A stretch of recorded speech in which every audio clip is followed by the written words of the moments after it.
Sadie Guinness, and if you cannot wait for The Haunting of Bly Manor, I'm going to break down everything to know about The Haunting Season 2 and the book that inspired it.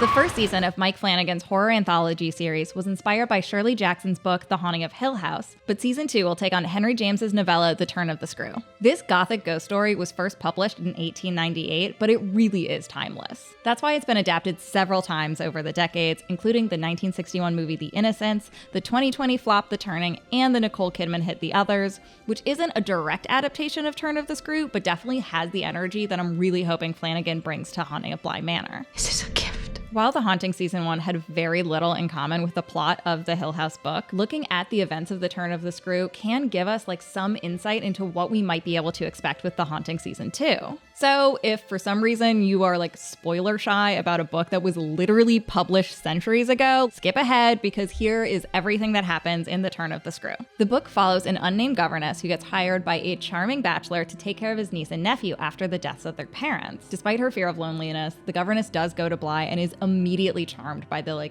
super angelic Miles and Flora. They are not as angelic as they appear though. In fact, she is so won over by how charming these kids are that she just brushes aside a letter she receives from Miles' headmaster saying that he was expelled from school for being an injury to others, but not actually stating what he was expelled for.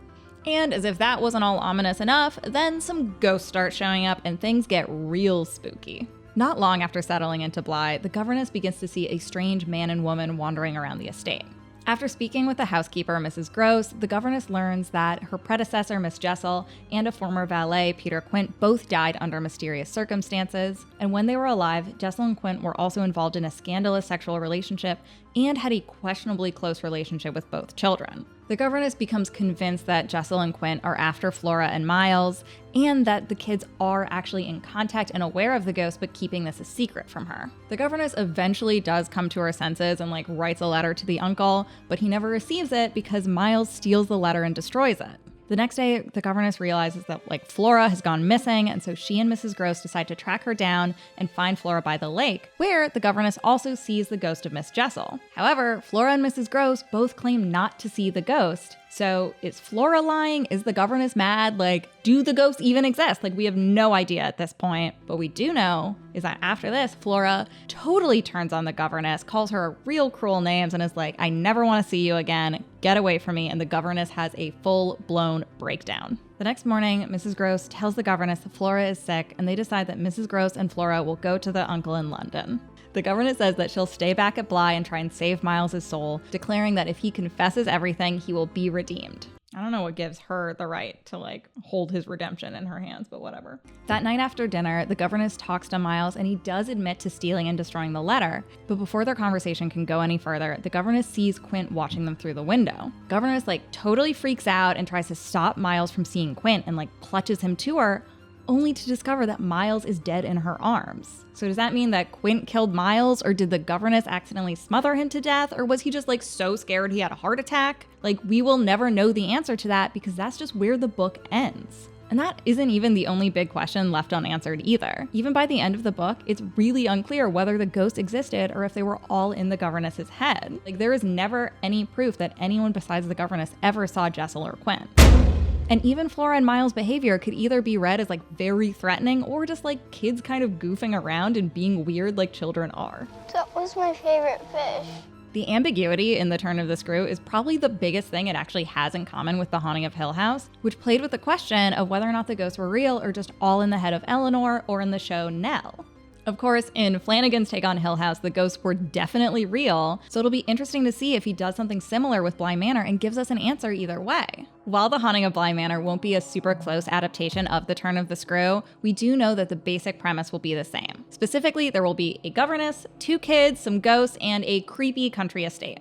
And in a super exciting bit of casting, Hill House favorite Victoria Pedretti will be playing the governess. The actress shared the exciting news and some details of her role in a June 2019 Twitter video. I am very excited to announce that I will be returning to the Haunting universe in Season 2, The Haunting of Bly Manor. I play Danny, a governess who takes care of 2 very unusual children. Of course, The Turn of the Screw does feature 2 governesses, the unnamed narrator and Miss Jessel, whose first name remains conveniently unknown. But if I had to guess, Danny is probably going to be the show's version of the narrator who tries so hard to protect the children, only to realize that she might have caused more damage than good. Victoria isn't the only Hill House alum returning either. She'll be joined by Oliver Jackson-Cohen, who will star in Bly Manor as Peter. I play a guy called Peter, who is a sort of charming young man who lives at Bly. I feel like I can't tell you anything else. He makes life very difficult for everyone there.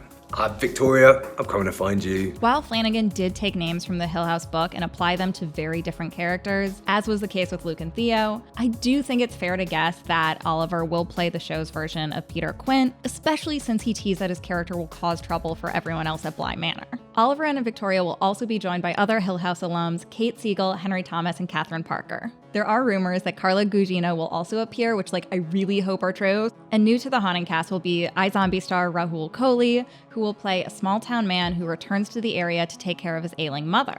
And since Flanagan has said that Bly Manor will also incorporate elements of other Henry James's ghost story, it's really fun to try and speculate who Kohli might be playing. My best guess is that Kohli will be playing the man from The Jolly Corner, a short story about a guy who returns to his hometown and begins to be haunted by the version of himself he would have become if he had never left. Isn't that such a good concept though? While we still don't know too many details about The Haunting of Bly Manor, it's already very clear that we should expect some big changes from the book. One of the most likely changes will be Flanagan probably moving the setting into the present day. He already did this with Hill House, which was originally set in the 50s. And while there is no way to rule out the show being a period piece, the fact that Victoria's character is Dani, D-A-N-I, makes me feel pretty confident that at least one timeline of the show will be set in a more modern era. I'm not a name historian. I did Google the popularity of the name Dani for a girl to see, and it didn't appear in baby name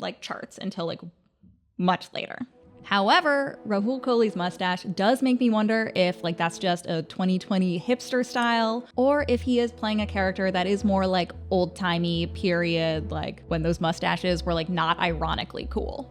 It will also be interesting to see whether or not Flanagan keeps the book's framing device. Before The Turn of the Screw tells the story of the governess, it starts off with a group of friends telling ghost stories on Christmas Eve. This portion of the book is narrated by another unnamed character whose friend Douglas reads from a manuscript that the governess wrote detailing her time at Bly.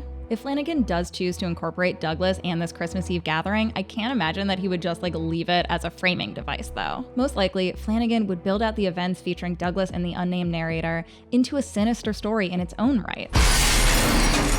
We already saw the genius ways Flanagan played with timelines in Hill House in a way that built just even more terror and suspense. Adding a second storyline that takes place after the governess's tenure at Bly would be a great way to pay homage to the Turn of the Screw's framing device and create new opportunities to scare up dread and surprise fans of the source material. And it could even provide answers about what happened to Miles when he died. But the potential change I am most curious about is how Flanagan will approach the ending. The way Flanagan ended The Haunting Season 1 was very polarizing because how much it deviated from the book's bleak conclusion. Jackson's novel ended with all the other guests at Hill House forcing an unstable Eleanor to leave. However, instead of driving home, Eleanor purposely drives her car into a tree and kills herself because she's so desperate not to leave the house and to finally have a place she can call home. It's dark stuff. This is obviously in stark contrast to the way The Haunting Season 1 ended, in which Flanagan gave the Crane family as happy an ending as one could expect in a show like this, and even Nell found some peace in the afterlife. The rest is confetti. I'm definitely curious whether Bly Manor will maintain the darkness of the book's ending, or if Flanagan will make it a habit to find some hope within this horror anthology. Personally, I am a fan of super f***ed up horror, so I'm hoping that he keeps the spirit of the book's ending. But I'm also a human being living in 2020, and hope is important, and I can't really be mad if it's earned. The one thing Haunting fans don't have to worry about though is whether or not Bly Manor is going to be scary. Between the first season and all of his films, Flanagan has an impressive track record when it comes to delivering spine-chilling horror. And if you've seen Gerald's Game, you also know it can get real gross. Do you know what I'm talking about? I remember I was describing it to you over like drinks the last time we got drinks, and then I couldn't eat any more food. Yeah, you roast yourself out. And since Flanagan has said that Bly Manor is going to be much scarier than Hill House, like for those of us who are still traumatized by the bent neck lady, we should all prepare to watch Bly Manor with the lights on.